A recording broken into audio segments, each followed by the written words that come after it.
Good evening. I'd like to call the City of North Augusta City Council meeting for April the 15th, 2024 to order. It's great to see everybody. Thank you all for being here. You are welcome to join me in prayer. Dear God, I ask that you be with this council as we begin our meeting. Give us guidance on your perspective and the right priorities as we do the work of the city. I ask that you give each of us discernment, open hearts and ears as we strive to honor you in our decisions in order to make North Augusta a great place to live. Amen. If able, please stand for the Pledge of Allegiance. I pledge allegiance to the flag of the United States of America, and to the republic for which it stands, one nation, under God, indivisible, with liberty and justice for all.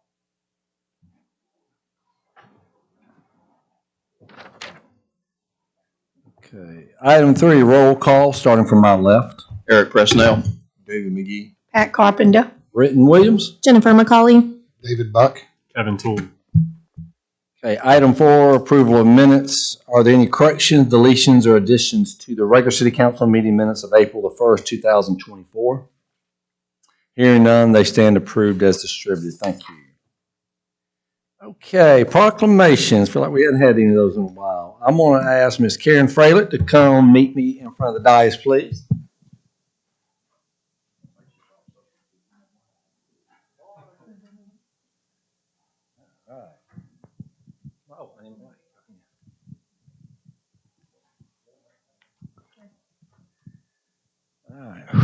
All right. How you doing? You gonna give us a swing? You gonna show us how you get a forehand? Okay. This is a proclamation for National Tennis Month. Whereas on May the 21st, 1881, the USTA, originally known as the United States National Lawn Tennis Association, was founded in New York City, New York, to create rules and standards for the emerging game of lawn tennis. And whereas the USTA is the nonprofit national governing body for tennis in the United States and leads the promotion growth of the sport at every level of play, from beginners to professionals at the U.S. Open. And whereas USTA is the largest tennis organization in the world with over 550,000 members from every corner of the country. And whereas the USTA proudly partners with local tennis programs to showcase the important health, social, and educational benefits of tennis and make the sport available to everyone, regardless of age, environment, condition, or ability, through its USTA adaptive grants. And whereas the latest research by the Physical Activity Council shows that more than 23.8 million Americans played tennis in 2023, an unprecedented 25% increase in participation over 2020, and the highest number of players since the PAC study began in 2007. And whereas by increasing accessibility of tennis for citizens in North Augusta, South Carolina of all ages and ability, the USTA has contributed to making our community happier and healthier. And whereas USTA has declared the month of May as National Tennis Month to encourage players, organizations, facilities, retailers, tennis manufacturers more to promote local programs and activities at parks and facilities to showcase tennis and spread the word about the sport and its benefits, and to help players and non-players alike find courts and play opportunities in their communities. Now, therefore, I, Britton S. Williams, Mayor of the great city of North Augusta, do hereby proclaim May 24th as National Tennis Month, and hereby urge citizens of North Augusta to become aware of and support National Tennis Month. You had no idea you had to stand up here for me to read that, did you? This is Karen Fralick. She loves tennis, and this is for you. And anything you want to say? Sure. So I just want to thank the city for your support over the years. North Augusta hosts over 70 adult teams per year. We have junior programs. We host the North Augusta High School men and women's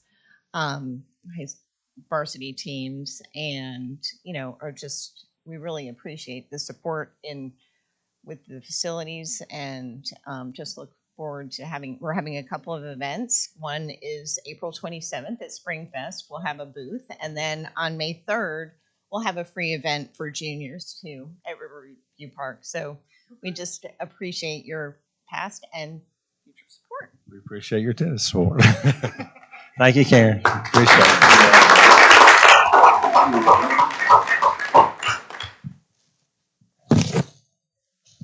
That means I've got to report this. There you go. I'll let you go. All right. All right. I'm going to ask Miss Beth Mims to come forward if she will. I'm going to be nice to you. Don't worry. I'm not going to embarrass you.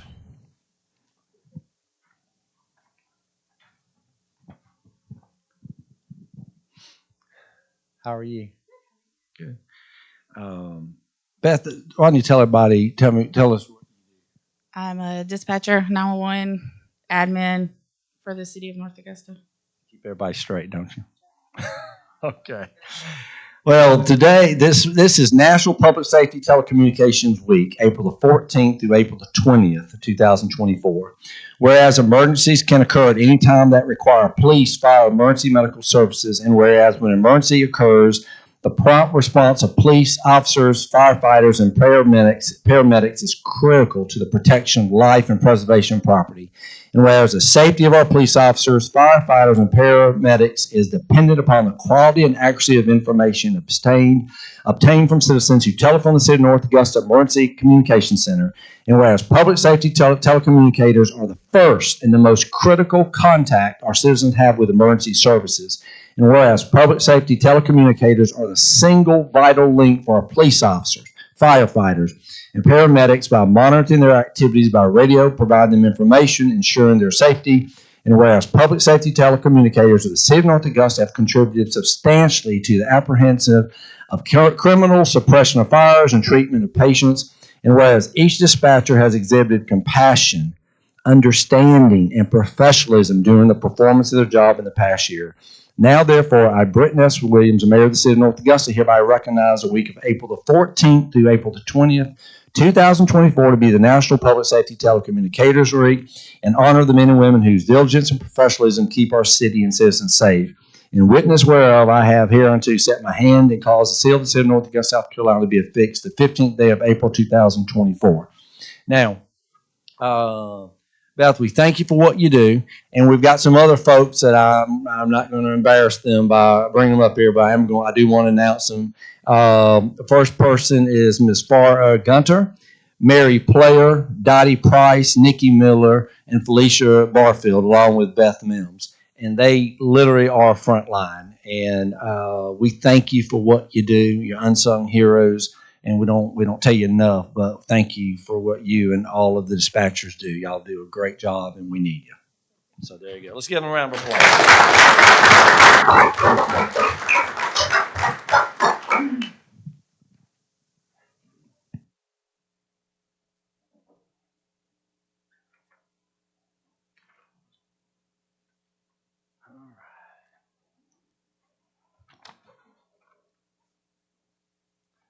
Okay, old business, item 6. Planning and Development, ordinance number 2024-06 to approve the revised general development plan of the 195.39 plus or minus acres of Hammond's Ferry Plan Development located on the west side of Georgia Avenue between North Augusta Greenway and the Savannah River. Revisions relating solely to Phase B of such revised general development plan. Do I have a motion to approve this ordinance on second reading? Okay, Mr. Presnell, thank you. Is there a second? Second. All right, Ms. McCauley, thank you. Anything you'd like to share about this, Mr. Clifford? So, Mr. Mayor and Council, the next 3 items on your agenda, 6, 7, and 8, ordinance number 2024-06, which is the first one that you're considering now, 2024-07, and 2024-08 are linked. They all are means to the end of a updated development plan with South City partners to develop the undeveloped parcels within the Riverside Village. This has been discussed at length in executive session, in a study session, in a public hearing, and then through the first ordinance reading. There have been no changes since the first ordinance reading to the second ordinance reading before you today. So the staff has no additional input to provide to the council. I do have our attorney, Joe Lucas, here with me, along with Tommy Paradise, our planning director. So if there are questions from the council, we can hopefully respond to those in an intelligent way. Okay, thank you. Okay. Are there any citizen comments? Okay. Come on down, sir.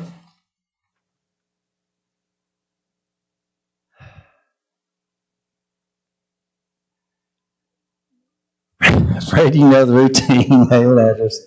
Fred Alardi, 346 East Shoreline Drive, North Augusta. I happen to live right down the street, so I'm aware of everything that's going to happen with this project. I guess the title of what I'd like to say tonight is, are we that desperate? We're going to pay $1.450 million to a developer, and this has been going on the past 7 years. And all of a sudden, somebody woke up and said, we better get this done. And I take exception to that. This man, Mr. Shane, has been playing us for a long period of time. And I use that word with all the respect that it's due. But 7 years is a very long time to me. I want to read you some numbers, and I won't take long. 5322, 5206, 3792. Those figures were taken from the attendance from the Green Jackets on April 5th, 6th, and 7th. Their average attendance last year was 4,195 people, which is a substantial, it was the highest level of single A baseball in the United States, which is quite a tribute to them. They were able to recruit a lot of people to come to ball games. What we don't want is to ruin that. And what you're proposing in this proposal is on the corner where everybody meets to put apartment buildings. You need to have respect for the people that are going to buy those apartment buildings. There's going to be people coming from work. I happen to ride past there probably on a daily basis. I live at the River Club.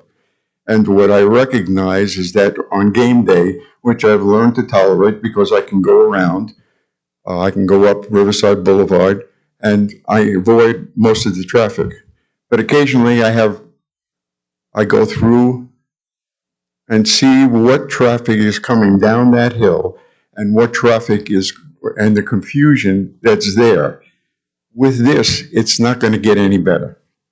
And so I don't know how, I guess I have to share one other thing. When Mayor Jones was mayor, he was very careful not to upset the people that lived in the city. He did an extensive traffic study. He showed everybody that traffic was not going to affect everything that was going on. And then all of a sudden now, without a traffic study, we come up with all these numbers and all these people are going to fit. Well, I don't believe it. And there's an old saying, those who cannot remember the past are condemned to repeat it. We're in a situation right now. We want Riverside Village to succeed.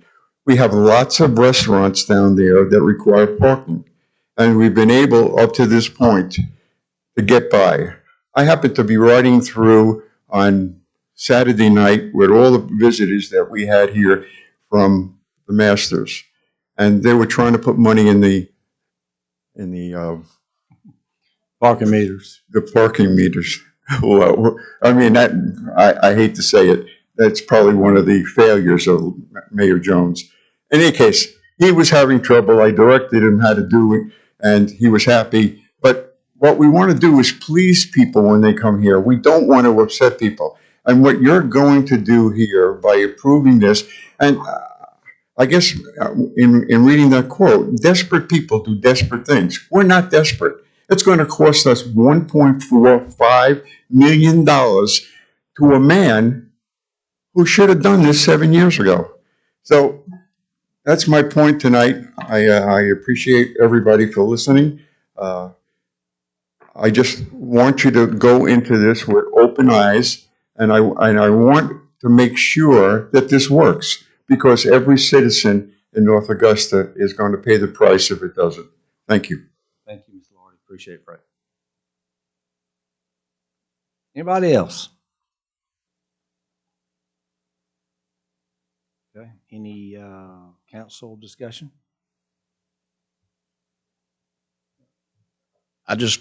Fred, I just wanted to point out that we're not dealing with Chris Shane. I mean, he is a minority partner, but it's primarily, it's a different set of people we're dealing with this go round. It's South City Partners.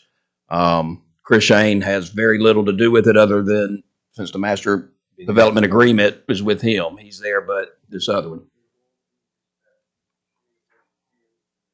Yeah.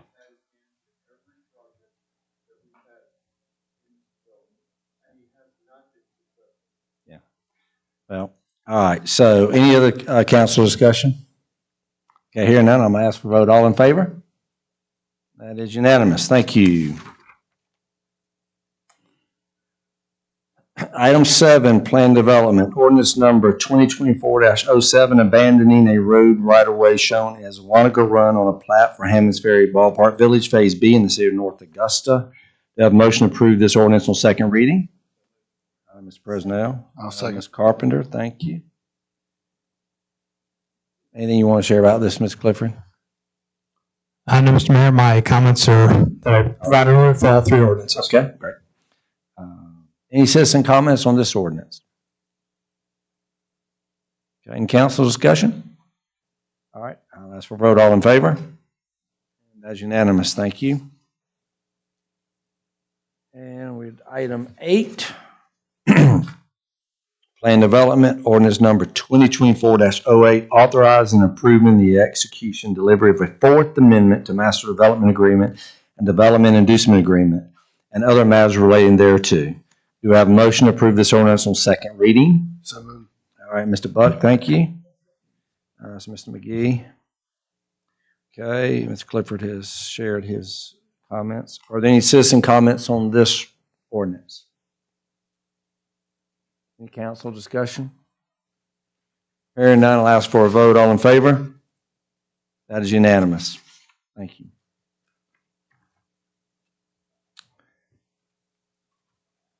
New business, item 9, planning and development, resolution number 2024-14, authorizing the city of North Augusta, South Carolina, to enter into a first amendment to parking operating agreement among Ackerman Greenstone North Augusta LLC, the North Augusta Public Facilities Corporation, the city, and other matters related thereto. Do we have a motion to approve this resolution? So moved. Ms. McCauley, is there a second? Mr. Presnell. All right, Ms. Clifford, this is something new for you.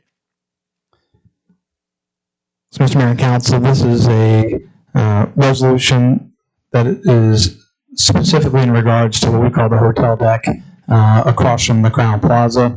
And so the council has previously passed a master parking agreement, a series of changes through a previous resolution. This is a subset of the overall master parking agreement, and I'm not going to do it the justice that our attorney, Joe Lucas, can. So I'm going to have him walk for you. And because we didn't have a study session last week because of Masters Week, we'll take a couple extra minutes and walk through what we're trying to achieve with this resolution and what actions that the council will be considering for this particular action. But I will turn it over to Joe Lucas for the more detailed analysis. Thank you, Mr. Clifford. Mayor and council, thanks for having us here tonight.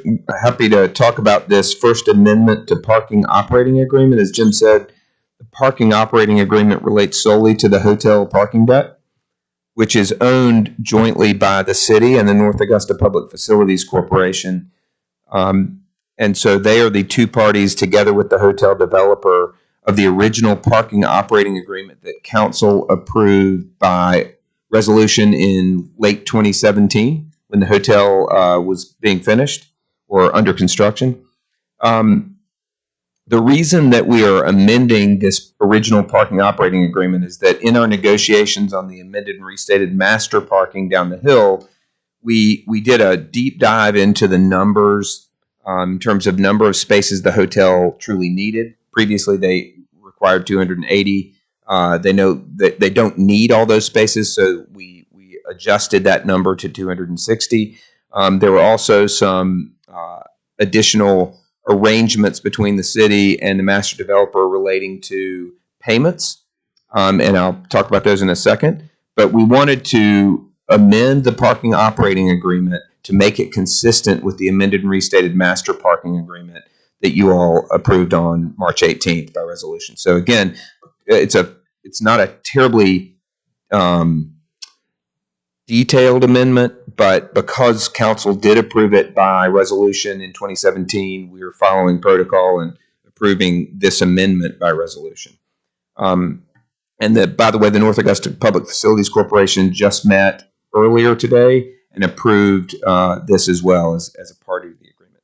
But I'm going to take a minute, and certainly interrupt me at any point for questions. I'm just going to take a minute to touch on the amendments specifically that are set out in this amendment.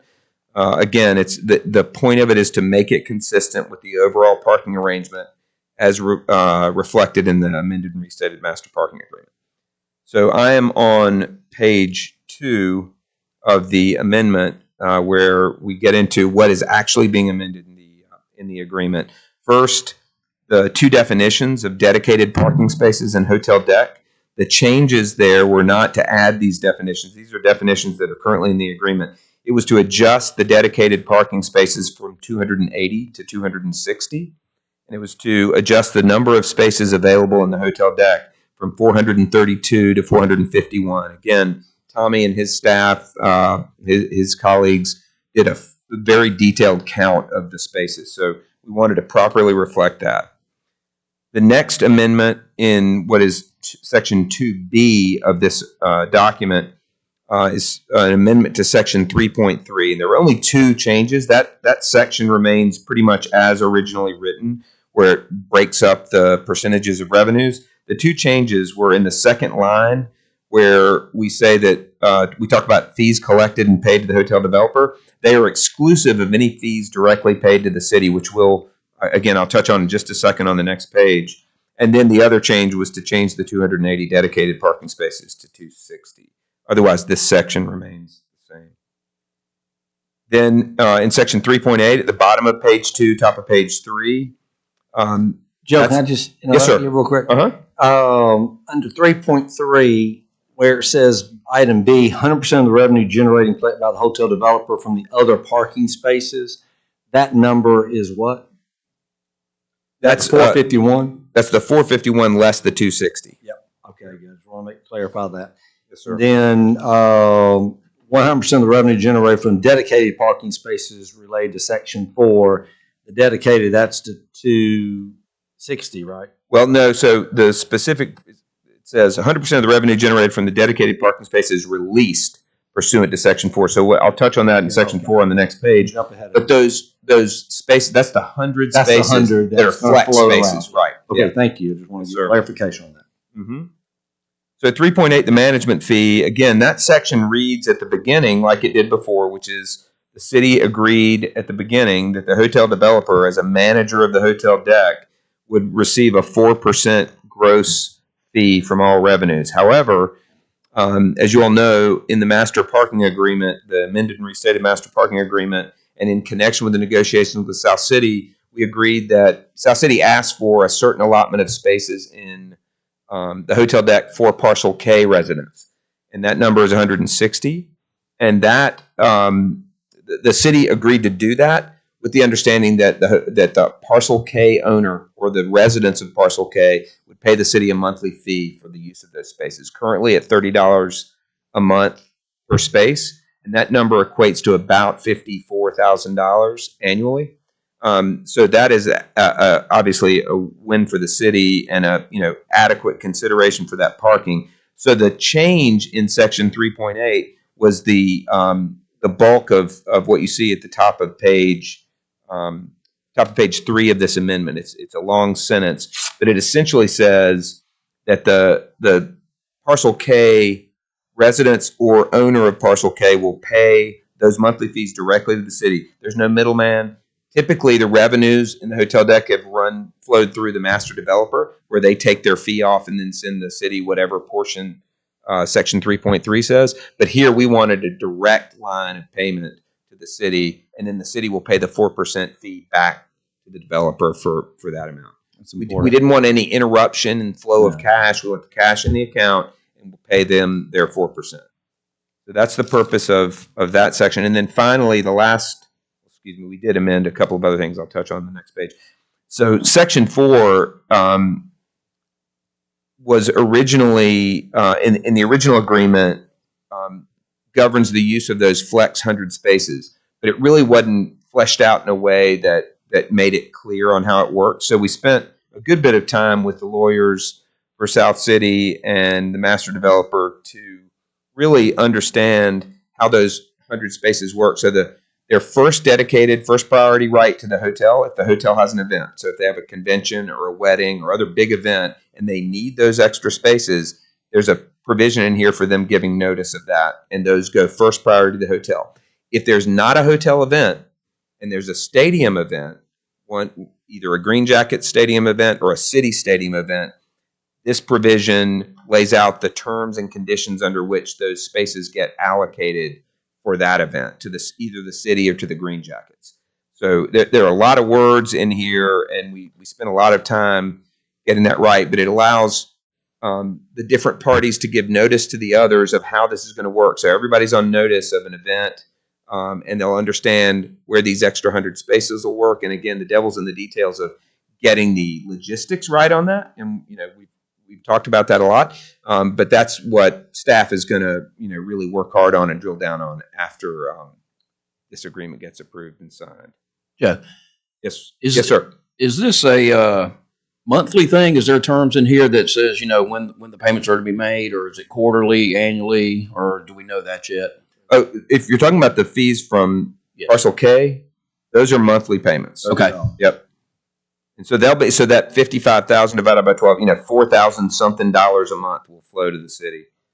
And again, if you look at the Section 4 in the original parking operating agreement, much shorter, much more sort of open to interpretation, because we really didn't know what we were going to have when it all shook out in 2017, 2018. Now that we understand how things work down the hill, we spent time really laying out how do we allocate those 100 spaces based on the different types of events that are going on. Hotel events, Green Jackets events, city events.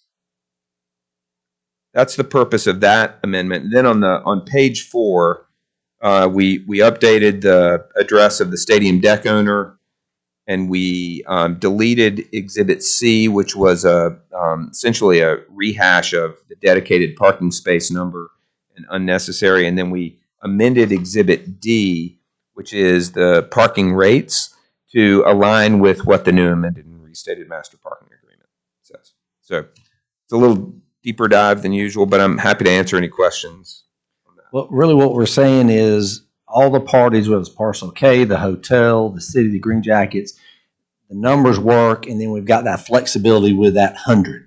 That's correct. And that Yep. we can massage that depending on what's needed, and what this is really doing is putting it on in writing. So there's a game plan of how that works. That's right. And I We're should not, add- that 100 is not taken away from other things that we know are part of those other parcels. That's right. So again, the hotel has first priority because those are dedicated to the hotel. But when the hotel says we don't have an event, they become fair game for either a city event or a stadium event. A Green Jackets event. The other thing I should say at the very beginning of that, at South City's request, when no event is happening down the hill, no hotel, nothing in the stadium, the Parcel K owners can use up to 60 spaces in the hotel deck, free of charge, or according to the normal rates. So, That's good. Any questions for Joe? Are there any citizen comments? Come on down, Mr. Lardy.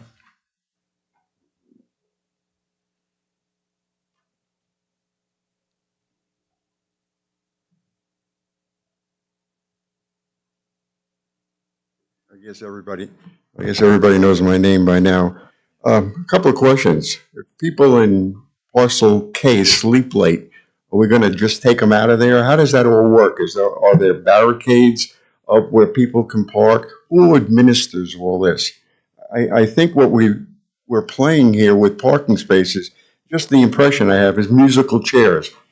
We make the numbers work in order to fit the situation. And it's kind of hard when you're trying to fit something like this into a plan. I understand that. But what I find it a little strange right now is that we keep allocating and reallocating, and yet we never see the total plan. Is there a total plan? We have a whole map of the. So we know we know when this is all going to be done, and we know in the parking spaces, and we know who's going to administrate it, and we know who's going to watch who's parking where, and we don't care how much that costs.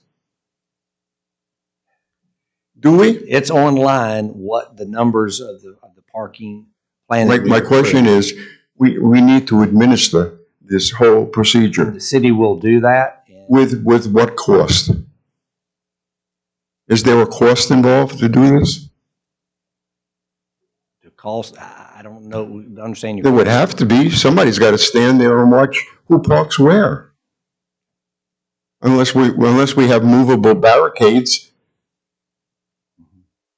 I mean, I would expect, and I'll point the finger at the city council. The questions I'm asking tonight are something that I think the city council needs to ask. Unanimous all the time doesn't really fit the bill. When everybody raises their hand in unison, that means that you all agree or you have prior conversation on this. Does anybody care about this parking? Did anybody ask any questions? I would just add, I think I haven't spoken tonight on the parking because the last few rounds of the council meetings I have, and we have stated that we know that the parking has not been working currently down there, and we admitted to that, and that we wanted to make responsibility going forward. And if you do dive into the master parking agreement, it does work. But I will say, just based off the spaces, but there's a lot of things that have to take place afterwards. We have to do our part on enforcement. We have to do our part on wayfinding signage. We have to do our part on trolleys and things like that for big events. There's loads of opportunity and ideas and solutions, but it's on us to be sure we do it. In all due respect, Jennifer, I live in the River Club. I'm not bragging by any means. I bought that house a long time ago. I come down Riverside Boulevard. I can see trolleys running down Riverside Boulevard, and I can see trolleys running down whatever the street is right in the middle of and plus all these people getting here, and these 5,000 people going to the ball game, and all these people going to Parcel K, and all people trying to get into parking decks. Yeah. And the parking decks back up, believe me. Okay? They go right up Riverside Boulevard. Frank, and this is the public comment period. We're not going to have that conference. We've already played that point. So do you have something on this resolution you want to mention? You want to make a comment? I understand that. And in order to have a discussion, there needs to be time to have that. And in a public forum, when you hide the things in study sessions, the people don't hear it. They hear this. They're watching right now. I understand that. I'm not trying to be a showman by any means. I'm trying to be a spokesman for the people that are going to be affected by you putting a piece of property or putting apartments that were never scheduled by Mayor Jones. He promised us everything was going to be good. And all of a sudden, at a desperate time, somebody decided that's a great idea. Thank you. Great. Thank you. Appreciate that.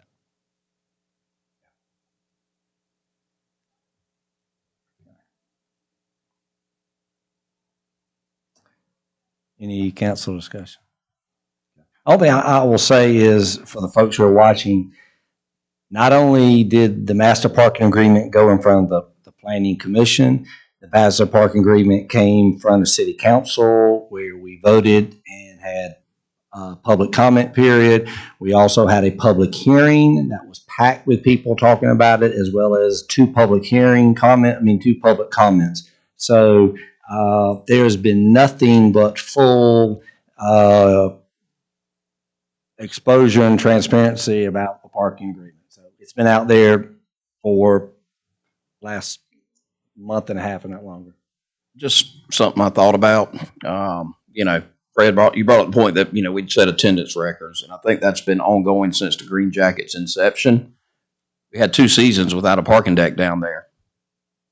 And everybody found a way to park, a way to get in, get out. I think everything was built out with the exception of maybe Brinkley's Everything else was down there.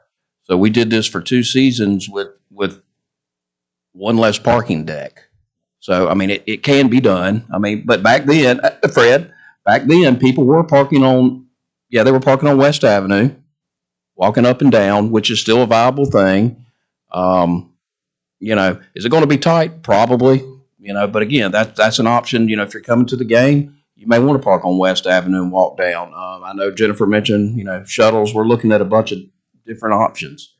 But I mean, we did do it for 2 years. Yeah. So any other council discussion before we vote? I want to comment that we do have the study sessions a whole week before we have our vote. We do sit here and ask a lot of questions. Please go back and watch them because we've always asked questions. We've always had concerns. I don't understand how we get to the same point every time where we say we don't have discussions. I don't understand how we get to the point where we're always saying we don't have any discussions or council doesn't have questions. We always have questions. Study sessions are for the questions. We're not having a conversation. You want to make a statement? We're not having dialogue. We always have study session questions. And every council member has the opportunity to ask them, and we do. Any other council comments before we vote? Well, let me just ask Joe, will the people in Partial K have like tag or numbers, something on their vehicles? So if you walk in and Councilman, that hasn't been determined yet. There's a number of different control measures that can be considered, and whether that's a hang tag or a number or something along those lines. don't do that. But we're going to have that in dialogue with South City as they develop that. Okay. All right. Any other council discussion? All right, ask for a vote. All in favor? That's unanimous. Thank you. Okay, item 10, administration, resolution number 2024-15, appointment of a public, resolution number 2024-15, appointment of a hearing officer for business licenses. Do you have a motion to approve this resolution? So moved. All right, Mr. Buck, is there a second? All right, Mr. Personnel, thank you. Anything you'd like to share about this, Mr. Clifford? I'll start off with Mr. Mayor, but then I'll likely defer to our City Attorney Kelly Zier for some of the more specifics about what we're trying to achieve with this. But there's been some research that the staff has done regarding business licenses and business license revocation or business license renewals or lack thereof. We've had a number of businesses that have been in the news over the last year as far as police involvement and SLED investigations and indictments. And some of those businesses are businesses that the city may choose to not opt to renew business license. And as part of the due process of that, they have to have the ability to have a hearing for their business license. And so City Attorney Zier put together this resolution where we designated a hearing officer, somebody who was qualified to hear such cases and see whether or not they met the burden of proof. But from a legal perspective, I think Kelly's better situated to discuss that. Yeah, well, basically, currently our business license ordinance requires that the business license be renewed by May 1. So we're at a point that if there's going to be any decisions to not renew license under the code, there's a procedure that if we revoke a license, suspend a license, or refuse to renew one, the person can appeal, the business can appeal, and we are to hold a hearing within 10 days of the appeal. The code allows council as a body to be the party hearing the matter, but it also provides that you can provide a designee who will hear in your place. Now, I will tell you that these have gotten to be basically a judicial procedure that you have court reporters, you have testimony taken, you have people sworn in and put under oath, that we are to hold it within 10 days. The rules of evidence apply, and an appeal would be to the circuit court. And so we just need, if we're going to do this, to make sure that we have things covered from the beginning from a legal standpoint. The individual that I'm recommending here that and I've talked to him and he's willing to do this, is Morris Rudnick, who is an attorney in Aiken. He just recently discontinued serving as municipal judge for New Ellington, and he did that for many years. He's a very qualified person and would be able to do it. And, I just because of the 10-day requirement, and now that can be waived if both parties agreeable, but we could be in a situation that we would be having to contact council and in a matter of a few days, get you together to hear the matter.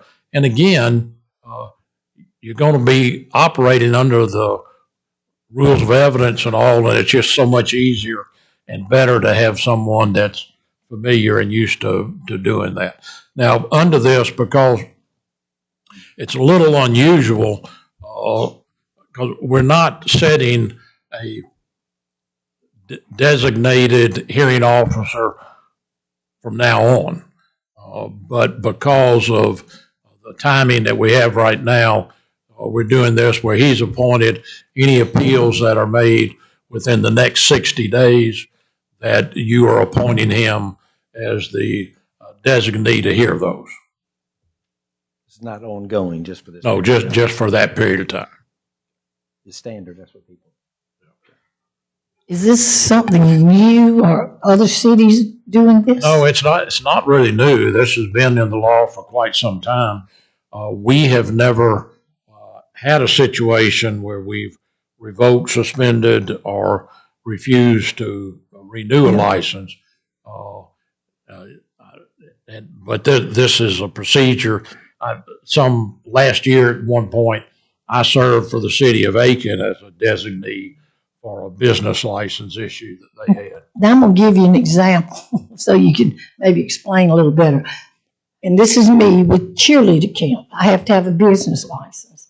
So if, let's say I wait to May 10th, come down here and apply for it.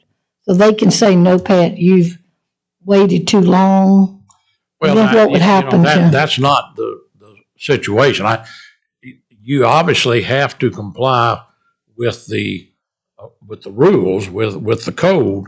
But I think it's like this. If you're not doing business, you don't have to have a business license. If you decide on June the 20th that you're going to do business in July, then you come apply for a business license. This is just dealing with where that business license is refused, that you have a right to appeal that. Okay. Yeah. So just the average. Yeah, I mean, just like me. This also has nothing to do with whether or not the city issues a business license. This is only if the city refuses to and the person appeals. Well, what did the May 1st have to do with it? Well, May 1 it used to be our business license ran from January 1 to December 31st. Now, the business license are to be renewed effective on May 1. Okay, yeah. Do we need to update this 12.46 to 15-16? Yeah, and section 1 at the bottom there, it had the wrong side in the heading at the top. It's correct at the bottom where it says 12-46. That should be 15-16. Any other questions for Jim or Kelly? Any citizen comments? Council discussion? All right, I'll ask for a vote. All in favor? Unanimous. Okay. Any administrative reports, Ms. Clifford? No, Mr. Mayor, other than the fact that I think we as a city had a very successful Masters Tournament week. It was great to be able to host the women's amateur here at the Crown Plaza, and appreciate the council's efforts in making them feel welcome from a variety of states and countries to be here in North Augusta, and got really good feedback from a number of sources about their enjoyment of being here in town and the impact that North Augusta had on their stay. People love to come to North Augusta. It's a great community. All right, we're now at item 12, presentations, communication, recognition of visitors. This is the time where citizens may speak to mayor and council regarding matters not listed on the agenda. So is there anybody that wants to speak about something that's not on the agenda? Yes, sir. Come on down.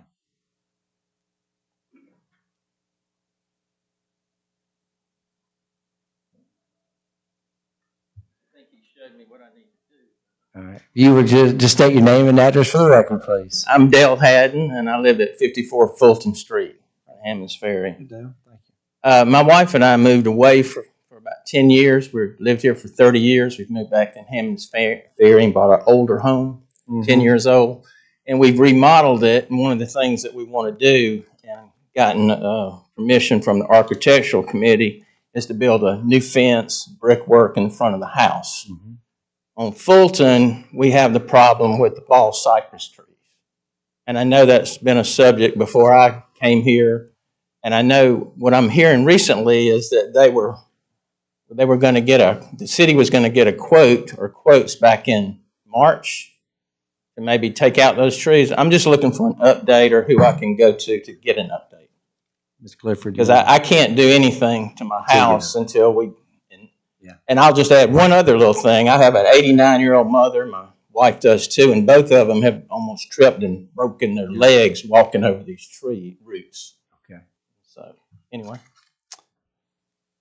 So for the council, there will be a draft resolution in May for consideration about removal of bald cypress trees in Hammond's Ferry. Okay. Can you tell me what the scope of the work is at this point, or if I have to wait till then to see what the scope is? I think you're going to have to wait. I've got a couple different options, one of which would be removal of 54 trees total, and then potentially a scale back option of less. Okay. Is there any place on our website we can go to keep up with that, or it'll be in the May? It'll be on the Fridays before a study session. The agenda is published, or the draft agenda, and it'll show what those topics are. Okay. So you can see that ahead of time there. Published where? That's on the city website, City of North Augusta. Good enough. All right, great. Thank you. Appreciate it, Dale. Yes, sir. Okay. Very good. Anybody else? Okay. Any final council comments before we stand adjourned? Okay. I was just going to remind everybody, Third Thursday is this Thursday, and then some people mentioned Spring Fest is coming up too on April 27th, so a lot of good things happening in downtown, and Third Thursday is really fun. That's right, great. All right, we stand adjourned. I forgot, since you said that, the Miracle League field, our turf is at Riverview Park. It's just a matter of them getting it down. So Miracle League, here we come. We stand adjourned. Thank you.